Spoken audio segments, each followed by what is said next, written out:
élus, nos 70 élus communaux, du fait de la fusion entre nos deux communes déléguées, Saint-Germain et Fourqueux.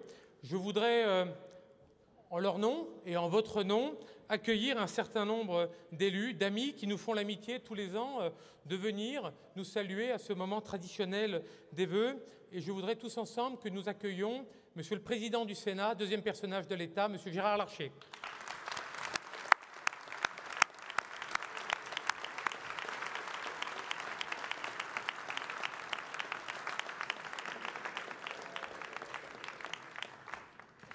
Merci Gérard de ton amitié jamais démentie pour Saint-Germain-en-Laye. Merci beaucoup.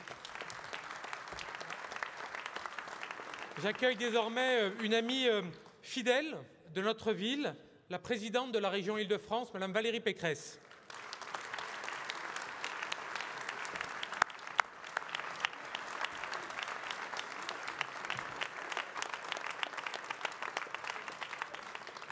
Alors, je voudrais maintenant accueillir tous les parlementaires qui nous font l'amitié d'être là. Notre députée, Natalia Pouzireff, qui est là. Merci, Natalia, d'être là. Je crois que Michel Laugier, sénateur, est là. Je vais demander à nos conseillers départementaux, Jean-Noël Amadei et Elisabeth Guyard, qui représentent notre territoire. Monsieur le sous-préfet Stéphane Gros-Vogel, qui est là, qui représente l'État. Merci, monsieur le préfet, d'être là. Sportif, l'enjambe. Alors, je voudrais accueillir un binôme qui représente la moitié du département. Nos deux présidents d'agglomération les plus importantes, le nôtre d'abord, Pierre Font, président de l'agglomération Saint-Germain-Bouclés-Forêts, maire de Sartrouville, merci Pierre. Et puis un ami qui nous fait l'amitié d'être là, qui préside la communauté urbaine Grand Paris Seine-et-Oise, c'est Mantes, Poissy, Conflans, Achères, Philippe Totou. Merci d'être là, mon cher Philippe. Et je vais demander à l'ensemble des maires qui me font l'amitié d'être là et qui représentent notre agglomération, les 19 autres maires qui sont là, de bien vouloir nous rejoindre. Samuel Benoudi, Serge Cazeris, Jean-Roger Davin, Éric Dumoulin. Alors, ils sont tous sportifs, hein, vous avez vu, ils font tous... alors qu'on avait prévu un beau circuit pour passer par derrière. Heureusement, je l'ai avorti. Hein?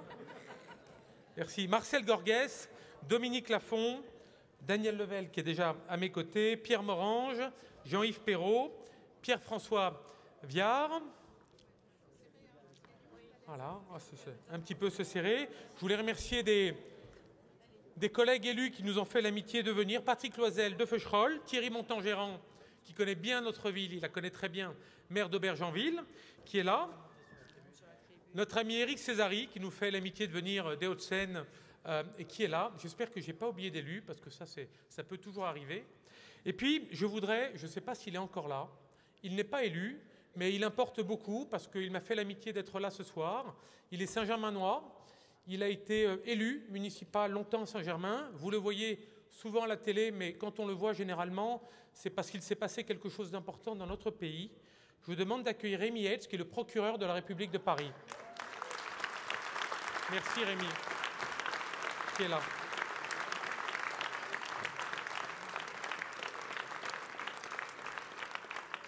Un procureur qui est sportif aussi. Hein, Merci en tout cas à toutes et à tous de votre présence. Merci à vous, chers amis, mesdames et messieurs, chers Saint-Germainois et chers Foulqueusiens, d'être là. À l'aube de cette nouvelle année 2020, j'ai beaucoup de plaisir, nous avons beaucoup de plaisir à vous retrouver ici pour partager un moment important de la vie de notre cité et de notre belle commune nouvelle de Saint-Germain-en-Laye, Fourqueux. Alors, vous le savez très certainement, 2020 est une année municipale un petit peu particulière. Dans quelques semaines, nous serons appelés aux urnes pour renouveler le conseil municipal et élire un maire. Et en raison de cette échéance, le discours des vœux revêt tous les 6 ans une tonalité particulière, puisque la loi ne m'autorise pas, nous sommes dans ce que l'on appelle la période dite de réserve, et donc la loi ne m'autorise pas à évoquer un certain nombre de choses. Alors on peut le regretter, mais on peut aussi se dire que la démocratie implique le contrôle du pouvoir de celui qui l'exerce et la préservation des aspirations de celles et ceux qui postulent. Dès lors, et une fois n'est pas coutume, et je crois que vous me connaissez, ça va être très difficile pour moi, je vais vous parler d'autre chose que de Saint-Germain-en-Laye. Je voudrais, mes chers amis, mes chers administrés, tout d'abord vous inviter pour notre pays à l'optimisme. Dans ce monde qui se transforme avec ses incertitudes et ses inquiétudes, nous vivons une période de transition qui peut conduire certains au repli, à la frilosité, à la morosité, aux excès de langage ou d'action. En un mot, au pessimisme qui, quelque part, hante et mine ce pays. Je ne suis pas de cela, et je vous invite également à éviter ce travers du tout va mal, mais plutôt, et ce sera là mon premier vœu pour 2020, à regarder la lumière plutôt que l'obscurité. Oui, la France peut connaître des difficultés et des turbulences, fortes parfois, mais elle est, et ne l'oublions jamais, une puissance économique et militaire de premier plan, une nation de créateurs, une nation technologique à la pointe, admirée dans le monde entier pour son art de vivre, son artisanat, son modèle social protecteur et sa diplomatie d'équilibre. Oui, la France doit aujourd'hui s'adapter à la compétition mondiale, elle a les talents pour le faire et pour réussir. Ceux qui vous font rêver en réclamant plus d'impôts, plus de services publics et aucune réforme ne préparent pas la France de demain, mais son obsolescence. En plus de cette invitation à l'optimisme, je voudrais, mes chers amis, vous inviter à la générosité. Et ce sera là mon deuxième souhait pour 2020. La générosité, c'est d'abord se tourner vers l'autre, sans qu'au fond rien n'y oblige, si ce n'est la part d'humanité que nous avons chacun en nous. Et à cet égard, je voudrais dire qu'exercer un mandat, quel qu'il soit, c'est un engagement fort, mais c'est aussi une forme de générosité.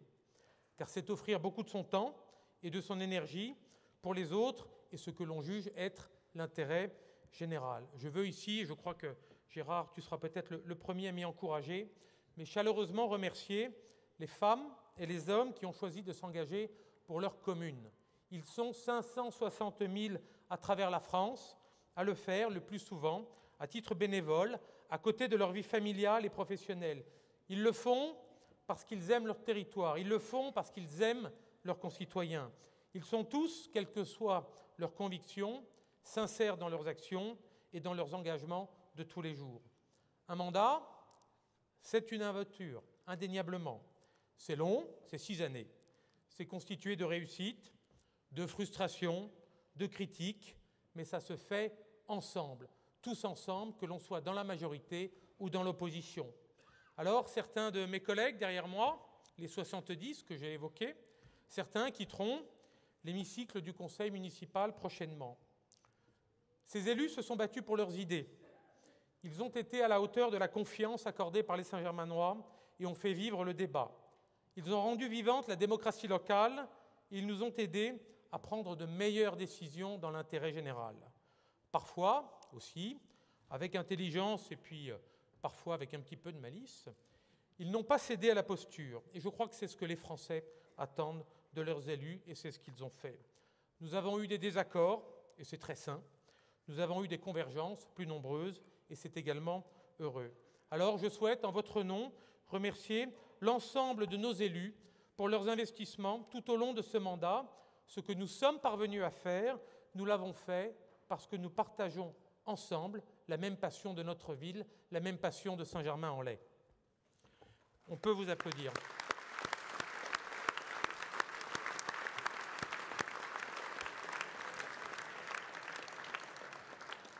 Merci à chacun d'entre vous pour le travail accompli. Tout d'abord avec Emmanuel Lamy, en qui évidemment nous avons tous une pensée ce soir, et je remercie Alice qui est là, d'être là ce soir. Merci Alice d'être là, et une pensée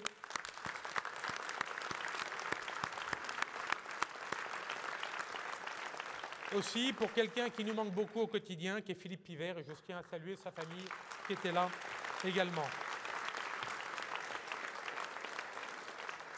Alors sur l'estrade, il y a aussi des absents. Je mets absents entre guillemets, car je voudrais également remercier tous ceux qui travaillent dans l'ombre et qui, sans, la ville n'est pas ce qu'elle est. Je veux parler bien évidemment de nos équipes et de nos services municipaux, dont la compétence, la réactivité et l'attachement à la qualité du service public communal nous ont permis de relever des défis, et l'année 2019 a été assez dense en matière de défis. Notre exigence a été grande. Les bouleversements parfois profonds et les sollicitations des Saint-Germanois toujours plus directes, toujours plus immédiates. Nous mesurons chaque jour la chance d'avoir des services de cette qualité. Merci à vous. Je souhaite également saluer nos forces de sécurité, dont l'engagement est total dans votre protection, pour notre protection, dans et autour de notre commune, et aussi là-bas, dans les déserts éloignés de tous.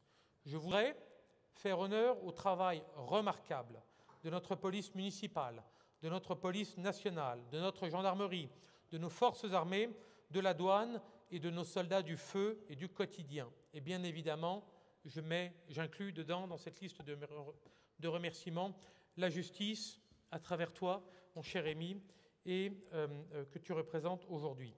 On ne le dira jamais assez, c'est grâce à vous, on peut applaudir.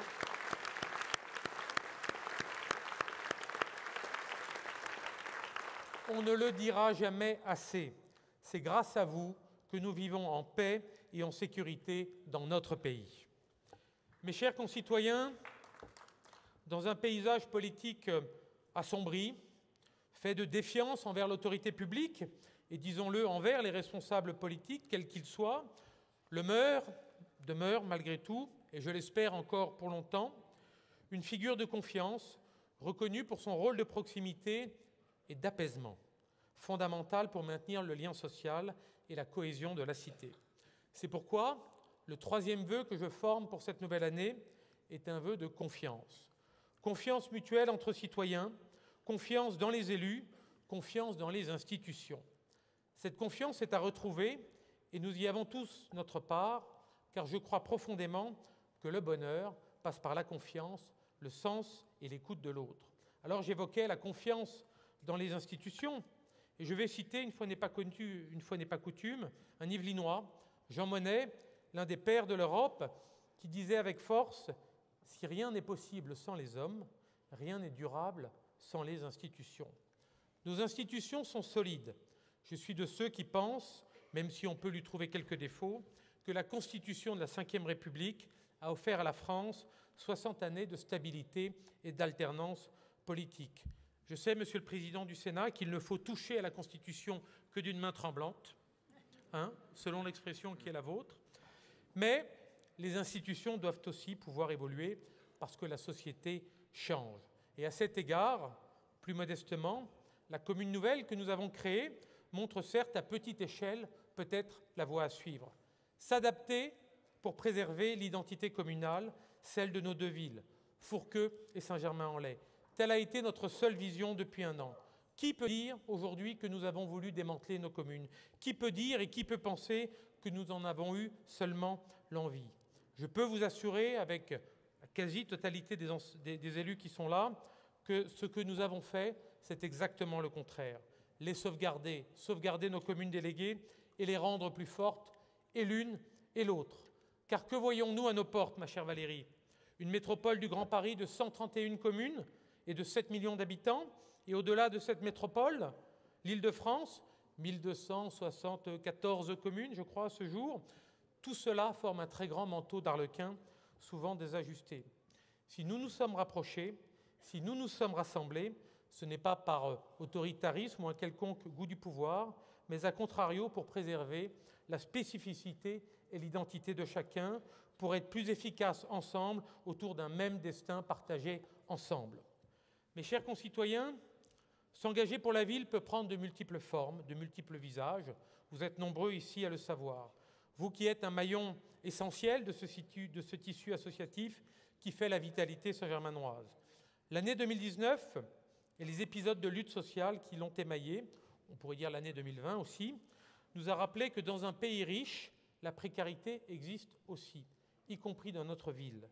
Je voudrais remercier ici l'ensemble des associations solidaires, celles qui collectent des produits de première nécessité dans nos supermarchés, celles qui rendent visite aux plus fragiles, celles qui accompagnent dans les démarches du quotidien et sont les partenaires des pouvoirs publics, et il faut avoir l'honnêteté de le dire, qui ne sont pas parvenus à mettre fin à l'extrême pauvreté.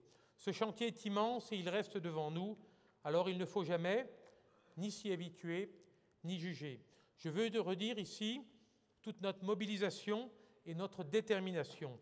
Ce sont aussi parfois de petites victoires du quotidien, ces petits succès qui ne se voient pas, qui font reculer pas à pas la précarité. Et même si nous avons parfois réussi à sortir des hommes et des femmes de la rue. Nous n'avons pas été épargnés ces dernières semaines par le décès de John, que certains d'entre vous connaissaient, un SDF qui est mort dans les rues de Saint-Germain-en-Laye, ce drame récent que personne ne peut oublier. Cette précarité que nous affrontons, elle est sociale, elle est économique, mais bien évidemment, elle est aussi environnementale. L'année à peine achevée nous rappelle qu'il faut agir, et vite, il y a urgence. Nos associations le savent. Elles ont été des partenaires importants des États généraux de la forêt et se battent depuis des années pour que le massif forestier de Saint-Germain-en-Laye soit mieux protégé. Leur action, à nos côtés, a été récompensée puisque, vous le savez, récemment, nous avons enfin obtenu, après plus de 10 années de combat, nous avons enfin obtenu des services de l'État que notre forêt soit classée en statut dit de protection. Et je profite de cet instant pour te remercier, Valérie. Sincèrement, tu as toujours été, à travers toi, tes services et tes élus, ton vice-président Xavier Dugouin, Clément, toujours un partenaire infaillible de la préservation du massif forestier de Saint-Germain-en-Laye. Et je voulais sincèrement te remercier et t'en féliciter.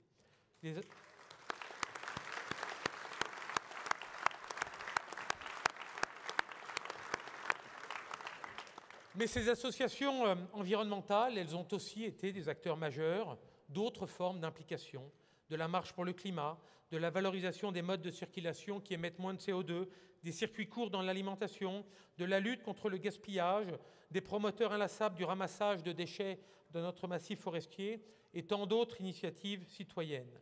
Ces évolutions sociétales, nous les voyons à l'œuvre à Saint-Germain parce que la ville en prend toute sa part. Certes, mais surtout parce que ces initiatives associatives fleurissent également pour accompagner des projets éco-responsables, créer des espaces de coworking ou développer des outils au service de l'humain. Nous pouvons être fiers de cette émulation et de l'optimisme à l'initiative de ces initiatives.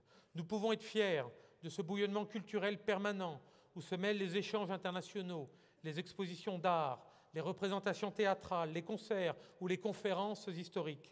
Et qui plus est, avec la création de la commune nouvelle, le patrimoine associatif très riche de Fourqueux est venu renforcer cette vie culturelle très intense. La Maison des associations a fêté cette année ses 40 ans. À cette occasion, les étudiants de Sciences Po Saint-Germain ont rendu publique une étude sur l'engagement associatif. Eux-mêmes participent largement à la vitalité de ce secteur. Et je voudrais dire à sa directrice, Céline Braconnier, encore une fois, notre fierté d'avoir sur notre territoire un établissement si important qui accueille aujourd'hui 650 étudiants. Et j'ai bien noté, ma chère Céline, ce que tu as dit lors de la cérémonie de diplomation du premier diplôme qui a été remis et qui vient sanctionner ces 5 années de ce premier cycle. Ce premier diplôme qui a été remis il y a quelques semaines au théâtre Alexandre Dumas. Ton souhait de doubler le nombre d'étudiants sur le site aujourd'hui de l'ancienne école normale, moi je dis toujours l'école normale de Saint-Germain, et de passer de 650 à plus de 1300 étudiants. Et sur ce sujet de Sciences Po et de l'enseignement, plus généralement, bien évidemment, comment ne pas remercier nos 2 partenaires financiers les plus importants, la région Île-de-France et le département des Yvelines. Tous 2 sont des partenaires plus que précieux, et n'oublions jamais, mes chers amis, que c'est par le travail, la culture et l'éducation que l'on s'élève. Ces étudiants, pleins de vie, je peux en témoigner, ont en particulier investi les associations sportives. Je me réjouis du dynamisme de nos clubs, dont les résultats et les projets nous permettent de regarder vers les Jeux Olympiques de 2024. Merci à eux, merci à vous.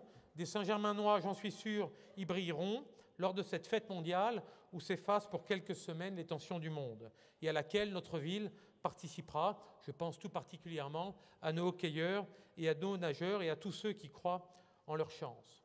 Alors, mes chers amis, pour conclure, et en regardant les faits marquants de cette année, j'observe à regret la montée d'une forme de populisme vulgaire, ignorante de la diversité du monde et des hommes, qui alimente les extrêmes politiques et veut porter au pouvoir des projets fondés sur l'exclusion, la violence, le mensonge et le repli sur soi.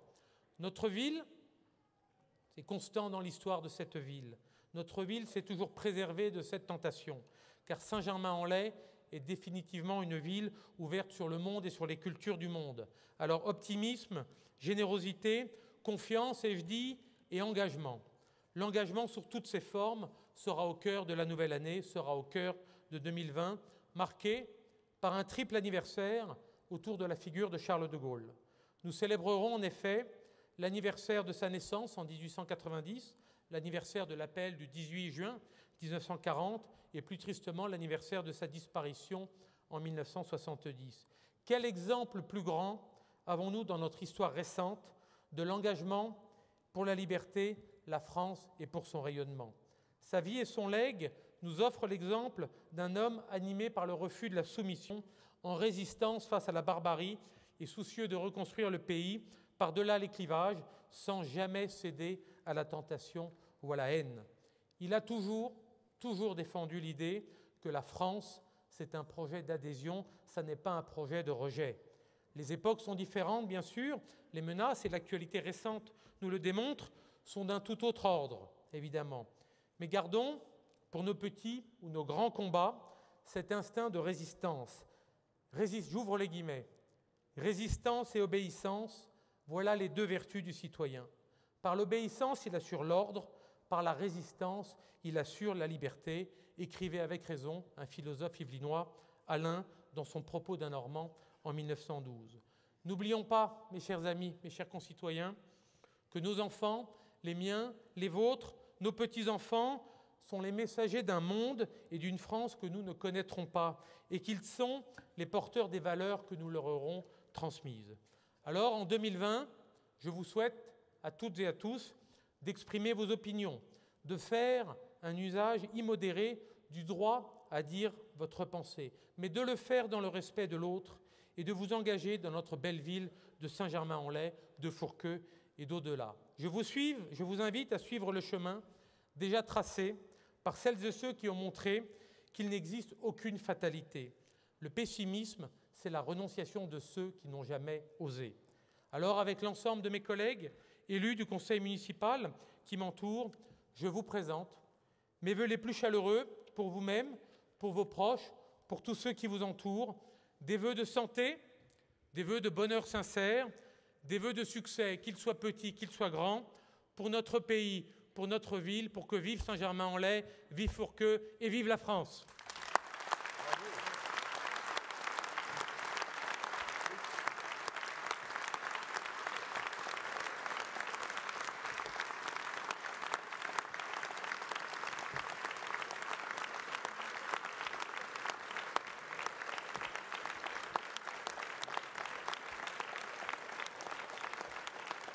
Merci beaucoup. Je voudrais maintenant inviter M. Gérard Larcher à prendre la parole. Ah, pardon, Mme Valérie Pécresse, pardon. Je ne parlerai pas après le président du Sénat. Ça, c'est une certitude. Merci, monsieur le maire. Merci, cher Arnaud.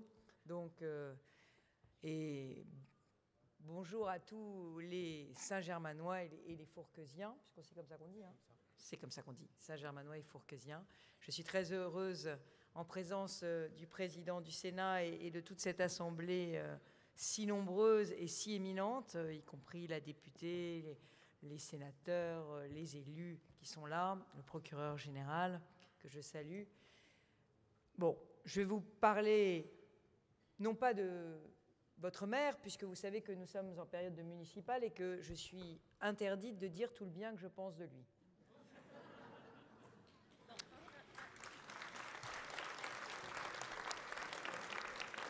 Mais du coup, je vais en profiter pour vous parler un peu de la région, puisque là, on a le droit encore de vous en parler. Alors, plus sérieusement, c'est vrai que cette fin d'année a été difficile pour beaucoup de Franciliens.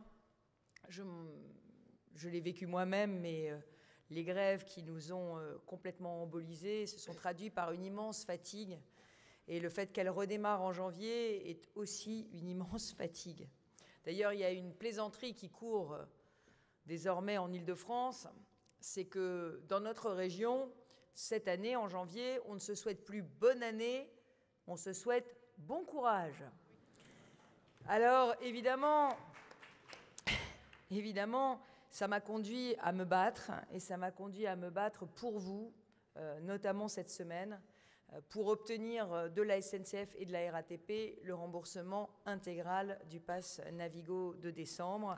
C'était une mesure qui me semblait une mesure indispensable de justice, parce que je l'ai dit à la SNCF, je l'ai dit à la RATP, aujourd'hui on ne peut plus parler d'usagers.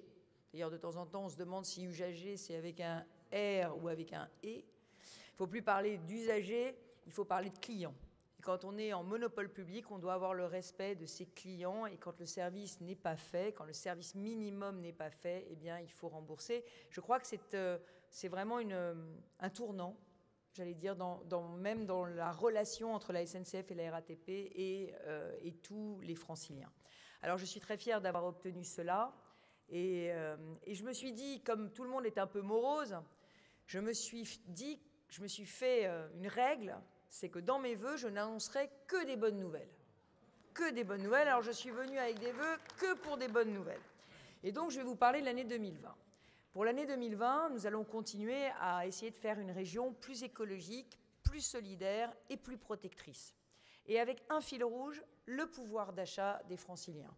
Parce que moi, je ne veux pas que l'écologie ne soit antisociale. Je veux qu'écologie rime avec social. Et ça veut dire qu'il faut aussi qu'on pense au pouvoir d'achat ou au coût de l'écologie. La transition écologique, elle a un coût pour toutes les familles. Et donc, il faut que la région soit là pour vous aider à le supporter. Alors, concrètement, ça se traduit comment ? Eh bien, ça se traduit par une aide que la région a mise en place pour les artisans, les commerçants, les TPE, les PME, qui désormais ne peuvent plus rentrer dans Paris ou dans la petite couronne avec leurs véhicules polluants anciens et qui doivent en changer à marche forcée. Et donc, nous avons une aide entre 3 000 et 9 000 euros pour les livreurs, les auto-entrepreneurs, les TPE, les PME, pour les aider à faire face à cette transition écologique que nous appelons tous de nos voeux, à cette lutte contre la pollution que nous appelons de nos voeux. Nous allons quintupler cette aide au changement de véhicule pour les professionnels parce qu'elle est victime de son succès. Et donc ça, ce sera une première mesure de pouvoir d'achat pour 2020. La deuxième mesure de pouvoir d'achat, c'est qu'il y avait une injustice dans les tarifs, dans les transports. Cette injustice, c'était que les salariés, vous le savez, ils ont le remboursement employeur, ils ne payent que 50% de leur passe Navigo. Les professionnels, ils les déduisent de leurs frais. Les étudiants, ils ont le pass imaginaire. Les lycéens aussi, les collégiens aussi, les familles nombreuses, les bénéficiaires du RSA. Il n'y avait qu'une seule catégorie de la population qui payait 100% du pass Navigo. Les retraités. Les retraités, et donc nous avons décidé de mettre en place, depuis novembre, un pass senior à 50% de réduction pour tous les retraités. Et pourquoi est-ce qu'on l'a fait ?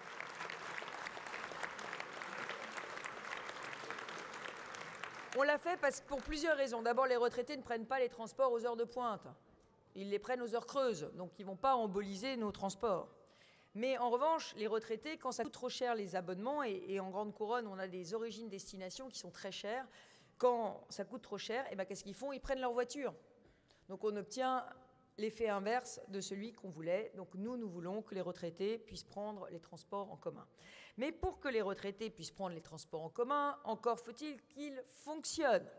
Et donc le sujet des investissements transport est majeur pour la région.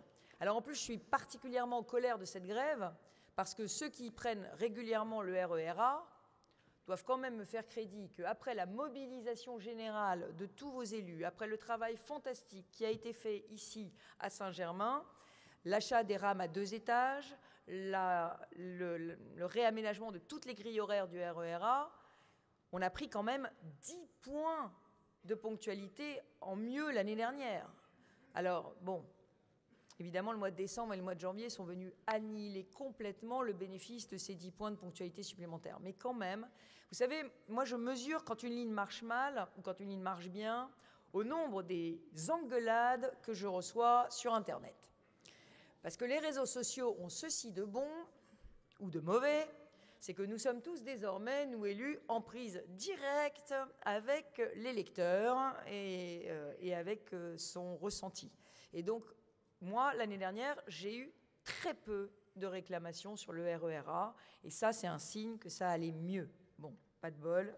Mais enfin, en tout cas, on a quand même fait vraiment un grand changement avec toutes les rames neuves à 2 étages, et je pense que ça marche beaucoup mieux. Mais il faut aller encore plus loin. Alors, aller encore plus loin, c'est achever la ligne 13 de tramway.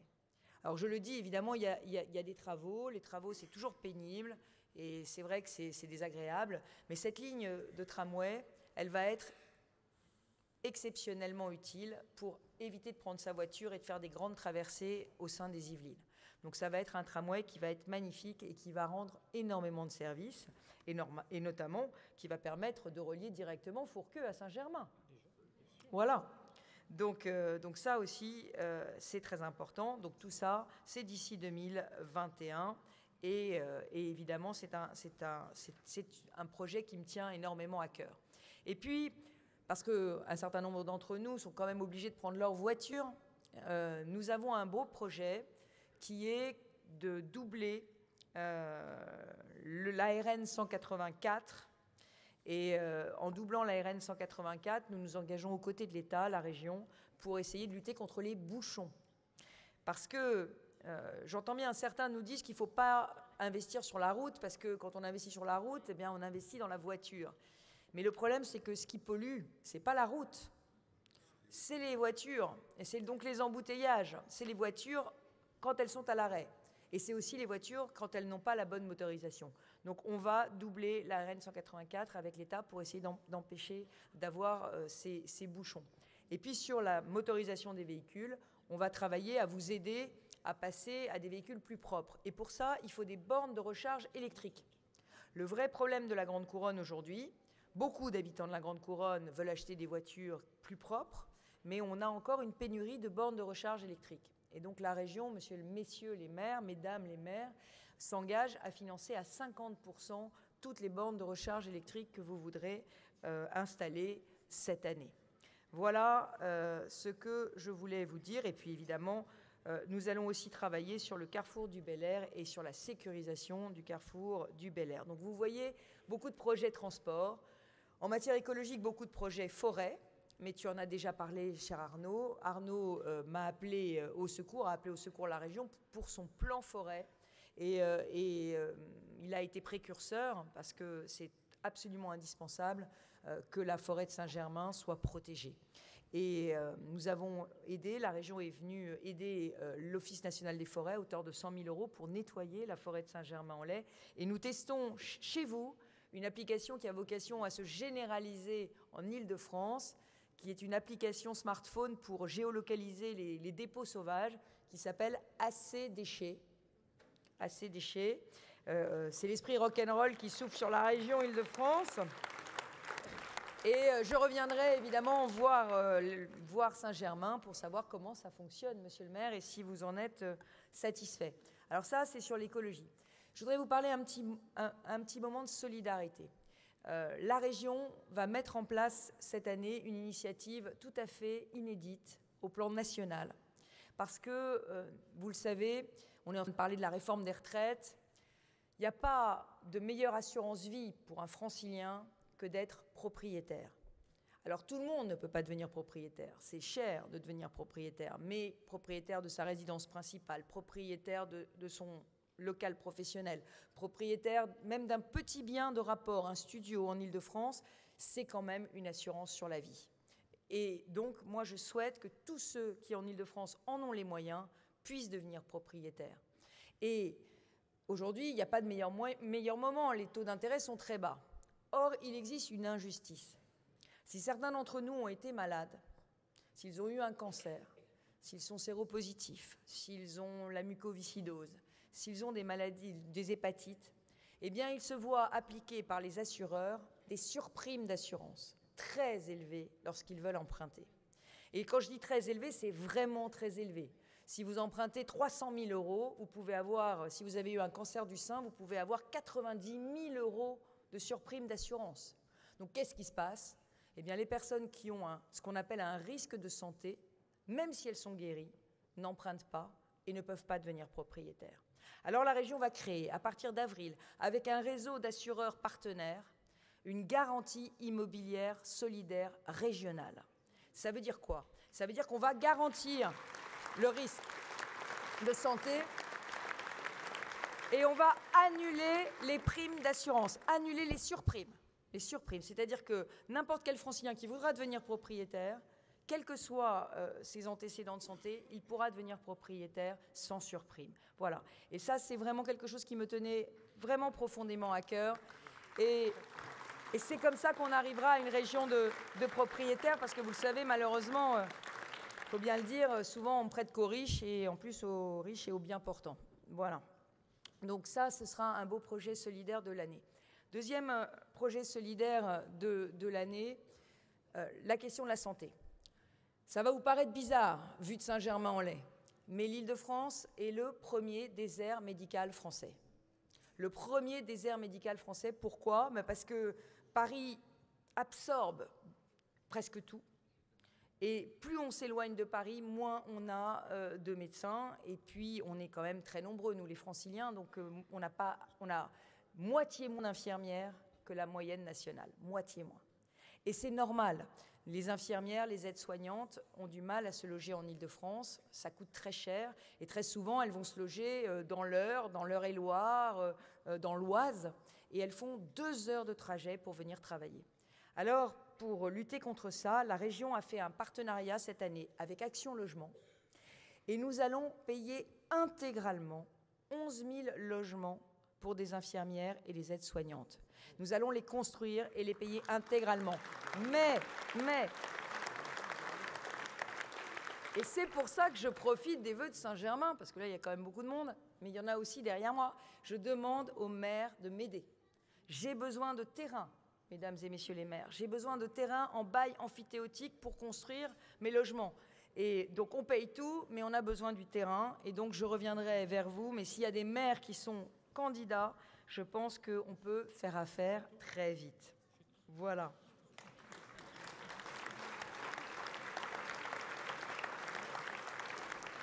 Dernier sujet de solidarité, je ne serai pas plus longue, mais c'est les lycées d'Île-de-France. Vous savez que nous avons dans les lycées d'Île-de-France des jeunes de toutes origines, de tout milieu social, et nous avons besoin qu'ils aient un beau cadre pour étudier. Alors à Saint-Germain-en-Laye, il y avait des besoins, monsieur le maire. Il y avait beaucoup de besoins, parce que quand je suis arrivée, entre le lycée Poquelin, le lycée Léonard de Vinci et le lycée international, il y avait 3 lycées qui étaient dans un état de vétusté très alarmant. Donc moi, je suis ravie que nous ayons livré le lycée Poquelin. Je suis ravie que nous ayons rénové le lycée Léonard de Vinci et que nous soyons en train, avec le département des Yvelines, de rénover complètement le lycée international. Mais on va aller plus loin. On travaille aussi sur le lycée horticole, agricole. Et donc, sur toutes ces infrastructures, la région a mis les bouchées doubles. Quand je suis arrivée, il y avait 200 lycées vétustes en Île-de-France. Et j'ai mis les bouchées doubles parce que notre jeunesse qui étudie dans ces lycées, si elle a des lycées vétustes, eh bien, elle a le sentiment qu'on ne lui fait pas sa place dans la société. Et dans tous nos lycées, eh bien, il faut qu'on ait des équipements qui soient à la pointe. Alors, j'ajoute que nous avons, cette année, voulu faire l'uniforme numérique. L'uniforme numérique, c'est quoi ? C'est pour tous les lycées qui passent au 100% numérique, donner à chaque élève la même tablette, le même ordinateur, individuellement, pour qu'il n'y ait pas d'un côté ceux qui ont papa, maman qui offrent le MacBook Pro et puis qui ont aussi une tablette et puis qui ont aussi un téléphone portable et puis ceux dont les parents n'ont pas les moyens et qui n'ont juste qu'un petit téléphone portable sur lesquels ils lisent leurs leçons et sur lesquels ils textotent des choses. Ça n'est pas un outil de travail. Un téléphone portable n'est pas un outil de travail. Et au lycée, on prépare son entrée dans la vie professionnelle, on se prépare à des métiers, on apprend le codage dès la seconde. Vous imaginez, vous apprenez le codage, vous n'avez pas d'ordinateur. Donc la région financera l'achat d'ordinateurs et de tablettes pour tous les lycées qui passeront au numérique. Il y en a 2 à Saint-Germain qui l'ont fait déjà. Peut-être les 2 autres qui le feront l'année prochaine, je ne sais pas. Mais en tout cas, la région fera cet uniforme numérique. Comme nous avons financé la gratuité des manuels scolaires pour tous les lycéens de seconde et de première, l'année prochaine, nous financerons la gratuité des manuels scolaires pour tous les lycéens de terminale. Et nous financerons aussi ces outils numériques parce que les familles ne doivent pas voir leur pouvoir d'achat grevé par la réforme du lycée et parce que nous pensons qu'il faut l'égalité des chances au lycée et que c'est un message que je porte du fond du cœur.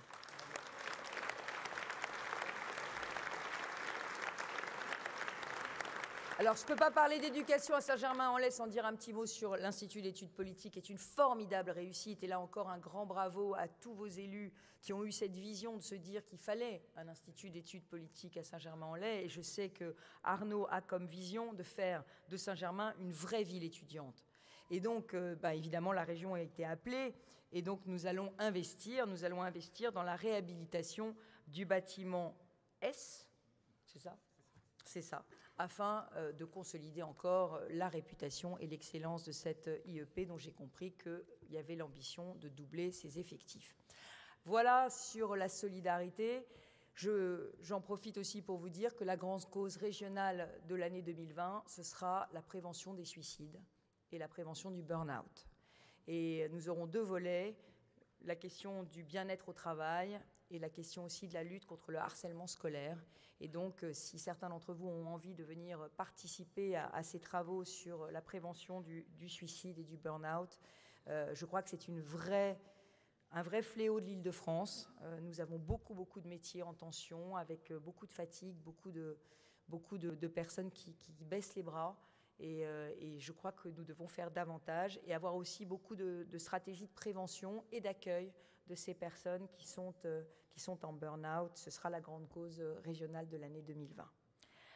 Voilà, vous dire aussi que la région se veut protectrice. Alors je vais être plus courte, mais vous allez me dire la sécurité, c'est pas du tout une mission de la région. Ben si, quand même. Quand même, parce que l'Île-de-France, c'est pas une région sûre. C'est une région où il y a énormément de problématiques de sécurité, notamment dans les transports. Donc moi, ce que je suis venue vous annoncer comme bonne nouvelle, c'est qu'après avoir recruté 700 personnes de plus dans les transports depuis 5 ans, eh bien cette année, on va en recruter 250 encore de plus. Ça fera 1000 personnes de plus dans vos transports. Et désormais, dans les Yvelines, tous les transports sont vidéoprotégés. Vos bus, vos RER, les trains, les gares, tout est vidéoprotégé. Donc on essaye de renforcer cette sécurité dans les transports parce qu'on le sait, il faut qu'on se sente en sécurité et bien dans ces transports. On travaille aussi sur la sécurité des villes, on les aide, on finance ici, chez vous, la vidéoprotection, les équipements des polices municipales.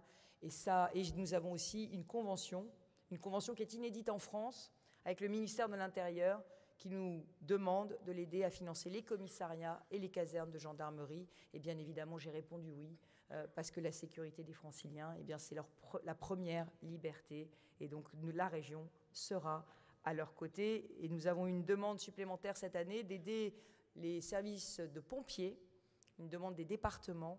Et bien évidemment, là encore, la région a répondu présente. Nous équiperons les services de secours. Et moi, je vous propose qu'on fasse un vrai tonnerre d'applaudissements à tous nos forces de sécurité et nos services de secours qui vraiment se démènent pour nous au quotidien. Voilà, je ne serai pas plus longue, mais la seule chose que je veux vous dire, c'est que tout ce que je vous ai annoncé aujourd'hui, eh bien, nous allons le faire sans aucune hausse d'impôts. Bravo.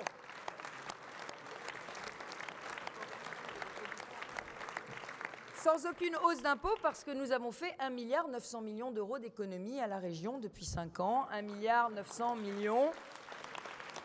notamment en déménageant du 7e à Saint-Ouen, mais pas que, en supprimant toute une série d'actions qui n'étaient pas extrêmement importantes. D'ailleurs, je mettrai volontiers au défi tous les membres de cette assemblée nombreuse en leur demandant qu'est-ce que la région a supprimé.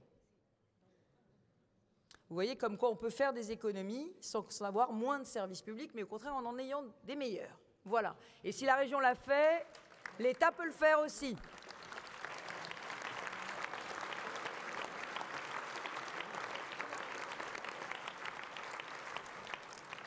Alors pour conclure, je citerai une femme à Poigne que j'aime beaucoup. Je sais qu'à Saint-Germain, on aime les femmes qui ont de la personnalité, n'est-ce pas Natalia ? Et donc, cette femme, c'est une grande francilienne, c'est George Sand. Alors, certains esprits chagrins dans la salle me diront, mais George Sand, elle n'est pas du tout francilienne, elle est berrichonne.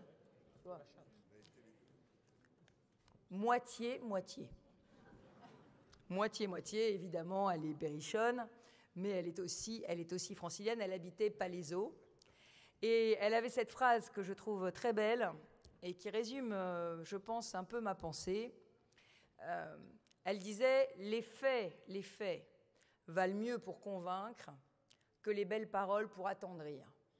Alors comme je sais que les Français en ont un peu marre des politiques qui leur disent plein de belles paroles pour les attendrir, mais sans qu'il y ait aucun fait derrière, aujourd'hui vous avez compris que je ne vous ai pas fait un discours de belles paroles, mais je vous ai juste donné toute une série de faits pour essayer de vous convaincre que la région sert à quelque chose, qu'elle sert à quelque chose et qu'elle vous sert aussi à vous. Alors voilà, je voulais vous souhaiter à toutes et à tous une très belle, très heureuse année 2020, à tous ceux que vous aimez, d'abord la santé, et puis tous ces moments de bonheur, ces petits bonheurs qui font une année réussie. Bonne année 2020 à tous.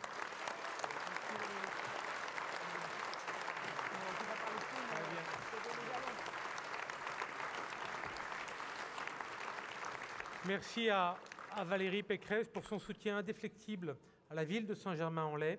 Merci beaucoup. Je voulais, avant de te passer la parole, cher Gérard, excuser la présence de notre sénatrice, Marta de Sidra, qui est allée rendre visite à nos forces armées à Djibouti. Donc on excuse bien naturellement. Mesdames et messieurs, Gérard Larcher.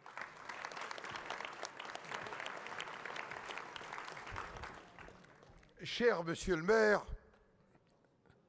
maire délégué, mes chers collègues maires adjoints et conseillers municipaux issus des conseils de Saint-Germain et de Fourqueux, Monsieur le sous-préfet qui représente l'État, Madame la députée, Madame la présidente du conseil régional, chère Valérie Pécresse, chers collègues conseillers départementaux, chers collègues maires, maires adjoints, chers collègues anciens maires, permettez-moi de saluer le procureur de la République de Paris, de saluer ici aussi les autorités militaires, les autorités civiles, nos forces de sécurité, la vie associative. C'est vrai, Marta de Sidrac, et moi aussi je l'excuse, est à Djibouti dans le cadre de l'Institut des hautes études de la défense nationale. Et j'allais dire, c'est un engagement que j'avais pris en son nom, qu'elle soit présente dans l'ensemble des travaux et des études de l'IHEDN. Mais comme l'a fait votre maire, elle appartient à votre conseil municipal, eh bien, je voulais l'excuser ce soir. Monsieur le maire, vous avez placé votre discours autour de l'optimisme, vous l'avez placé autour de la générosité, autour de la confiance. D'abord, en matière constitutionnelle, je voudrais vous dire que la main tremblante, ce n'est pas du Larcher, c'est du Montesquieu. Et je ne me prends pas pour Montesquieu, mais quand même, Montesquieu peut nous inspirer. Il avait dit, en effet, on ne touche à la loi que d'une main tremblante. Et nous ferions bien parfois d'avoir la main plus tremblante quand nous multiplions les projets de texte. Mais monsieur le maire, je suis là ce soir autour du thème de la confiance. Vous l'avez dit, il y a deux chiffres essentiels dans notre République, le chiffre 1, le chiffre 35 000 et le chiffre 550 000. Le chiffre 1, mes chers concitoyens, c'est que la République, elle est une et indivisible. Mais que la République, elle est l'assemblage de 35 000 pièces de puzzle qui sont les communes de ce pays. Et nous l'avons vécu l'an dernier, au début de l'année, quand, à l'occasion de ce qui a été la révolte des ronds-points et la crise des Gilets jaunes, dont on ne mesure pas tout à fait en métropole Île-de-France qu'une partie des causes et des conséquences n'est pas encore réglée, et qu'une partie de ce que nous vivons est encore au cœur de ce que pense un pays profondément fracturé et inquiet. Entre nos métropoles et le reste du pays, je le dis parce que c'est ma responsabilité de président du Sénat, il y a aujourd'hui de vraies interrogations. Et je vous invite simplement un jour à faire ce voyage touristique entre Hirson et Laon, dans le département de l'Aisne. Vous y verrez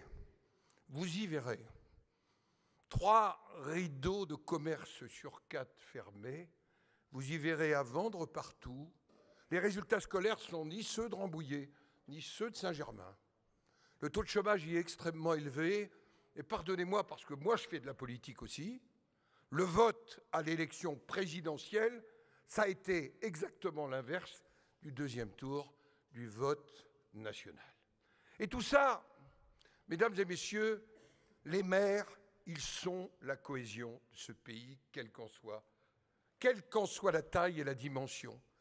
Voilà pourquoi je pense très profondément, après avoir entendu encore une fois Valérie Pécresse, que le rôle des collectivités territoriales n'est nullement, monsieur le sous-préfet, antagonique du rôle de l'État, mais que si nous ne mettons pas en place une nouvelle génération de la décentralisation, qui fasse confiance aux maires, aux élus, qui nous permet de travailler avec les conseils départementaux, avec les conseils régionaux, en élargissant pas simplement le champ des compétences, mais tout simplement la confiance, faire confiance à l'intelligence territoriale. C'est pour moi tout à fait essentiel. Je le dis devant le président de votre communauté d'agglomération, que je salue, ainsi que devant Philippe Tautou, qui a œuvré dans un terrain particulièrement difficile de notre département et dont je veux saluer l'action courageuse. Alors, confiance, générosité, optimisme, monsieur le maire. Vous avez cité le général de Gaulle, on pourrait lire dans les mémoires le tome du sursaut. C'est bien ce à quoi nous sommes appelés, le sursaut. Le sursaut, et moi aussi je suis optimiste, quelles que soient les difficultés. Et je m'applique, et je vous propose d'appliquer un principe de La Rochefoucauld, qu'il n'est nulle difficulté qu'un homme ou une femme d'esprit ne puisse transformer en succès. Je crois que dans la diversité des sensibilités, je veux donner à mes collègues du Sénat un rôle, c'est d'être des réducteurs de fractures. Parce que vraiment, je suis préoccupé. Tout à l'heure, Valérie Pécresse nous disait, et ça n'est pas faux, que statistiquement, nous sommes un désert médical. Mais pardonnez-moi de vous dire les choses aussi crûment. Je vous invite à regarder les chiffres de l'Indre ou les chiffres de l'Eure. Il y a 2 fois moins de médecins généralistes per capita à 55 km d'ici, dans la moyenne départementale. Et ça, c'est un sujet de fracture dans ce pays qui ressent confusément qu'il y aurait une France à plusieurs vitesses, raccommodeur de fractures. Alors, peut-être nous appliquer le principe de La Rochefoucauld. Comme votre maire, je partage un certain nombre de valeurs. Ces valeurs, elles ne peuvent pas être des valeurs fermées, repliées sur nous-mêmes, sur nos égoïsmes. Mais nous sommes quand même face à un monde, pardonnez-moi, où une grande civilisation tire sur un avion au prétexte du danger qu'elle sent imminent. Et nous sommes dans un monde où, en ce moment même, nous avons un colonel des forces armées qui patrouille dans le désert du Sahel, qui patrouille au Mali, au Niger et ailleurs. Nous avons dans le ciel du Moyen-Orient, à cette heure, des aviateurs qui sont dans le ciel d'Irak et dans le ciel de Syrie. Ils le font pour nos valeurs, pour nos libertés. Je voudrais peut-être qu'on n'oublie pas en ce début 2020 le sacrifice de nos 13 soldats tombés au Mali. Je vous le dis parce que le sacrifice de ces 13 soldats, c'est quelque part des jeunes hommes dont certains étaient, pour l'un d'entre eux, très proches de nous au Sénat, pour vous dire tout simplement que c'est la France qui porte ses valeurs. C'est une France qui doit être capable, dans sa diversité, de se retrouver, de se rassembler, de bâtir l'avenir en dépassant les seuls intérêts immédiats. Certains sont légitimes, il faut les entendre, il faut les écouter, il ne faut pas les nier, mais il faut être capable d'aller au-delà. Voilà, chers amis de Saint-Germain, ce que je voulais vous dire sur l'état à la fois de notre pays, mais aussi sur le travail, parce que moi j'ai tous les droits.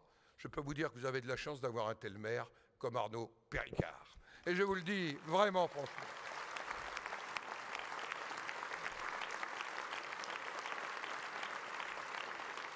Il est, comme la plupart des maires, l'immense majorité des maires de ce pays passionnés par l'engagement qui est le sien.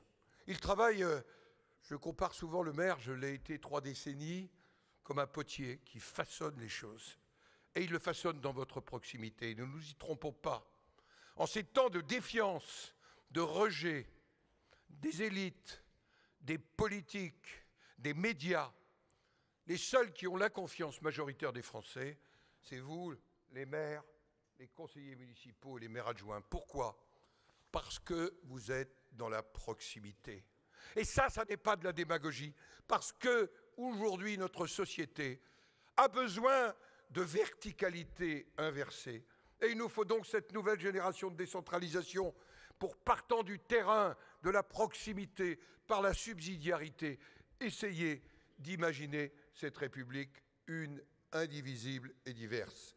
Alors les soleils d'or qui ont été récompensés, ceux qui l'ont été avant, au fond, ils sont des acteurs de cohésion, des acteurs de solidarité, des acteurs de partage. C'est ça que nous devons porter pour que vive Saint-Germain-en-Laye et Fourqueux, pour que vive la République et que vive la France et que vous ayez une heureuse année.